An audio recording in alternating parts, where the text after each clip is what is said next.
Thank you, Professor. Next, we have Rodney Fong, who's the Executive Director of the San Francisco Chamber of Commerce. Rodney. Some of the members can hear me okay. Thank you for the invitation today. My name is Rodney Fong, CEO of the San Francisco Chamber of Commerce, where 80% of our members are small businesses. And I want to try to spend my time here not telling you about the difficulties or the woes on the ground, but give you possibly some solutions or some ideas where we can work from. Clearly, this is a difficult time, and we want to try to work together to try to come up with new solutions. It's never been more apparent now, I think, than California to show that small business is the backbone of California. We're really seeing, I think, a demonstration of how fragile businesses are, small, medium, and large, seeing how quickly they collapse, quite frankly. I'm going to mention something that probably doesn't fall into the economic piece, but at the Chamber, we really feel it's important. And that is the importance and the speed in which our public schools and private schools regain the confidence to open the campuses back up. 32% of our workforce are parents and are working parents. So it's imperative that we get our school systems back in line, that there's confidence from the parents to send kids back to school, and that those parents can feel comfortable getting back to work. As the last speaker spoke, I think we are going to see remote working become a huge play in California's growth through technology, but then other sources. Don't be surprised if you see people working from home 2-3 days a week, going into an office for in-person meetings another 2-3 days a week. That sheds importance on the other piece of infrastructure, which is increased broadband service and internet service for everybody in California in an equitable level. Second piece I want to mention is sort of the volunteer to, there's going to be a need for speed to get the speed of businesses to get back open when it's safe and we get the all clear to do that. Waiting for the state to come up with laws and regulations about how we interact in businesses, how we interact in restaurants, may be too slow, quite honestly.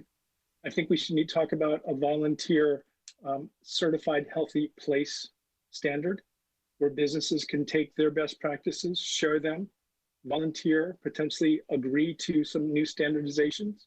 In particular, brick and mortar businesses like restaurants are going to have to figure out how they survive with spreading out and having fewer seats.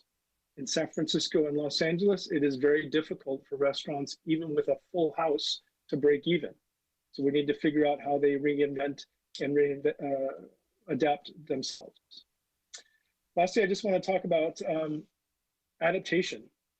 As I mentioned, that many of these restaurants are going to have to do something other than have people sit in restaurants. Takeout obviously is going to be a big piece.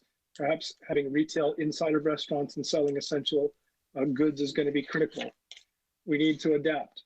Small retailers need to begin thinking about how many people they let into a single store. Will we be appointment only for a boutique business? Manufacturers will have to examine how they shift their schedules, maybe becoming 24-hour workstations, spreading out, getting a longer shifts, shorter shifts. Not quite sure, but we'll have to be able to create together in an open environment. And it's just important for the public health officials in California to do their best to give clear guidelines, to give resources so we can get back in business, even starting now, beginning to think about and letting our entrepreneurs really begin to think about how, when they get that green light, how they're going to change and pivot their businesses. The further ahead we can get and provide those resources from a public health standard voluntarily or by law would be great. And so I know we can do it.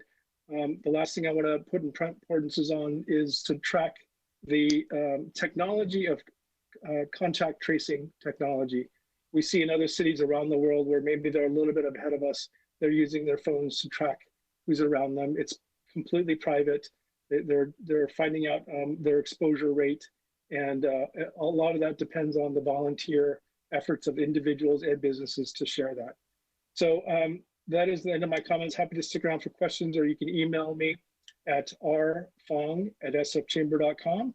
But I know the California legislature is in a great position to provide opportunity, resources, and again, focus on public schools and public health, and that will help our small businesses get back online. So thank you very much.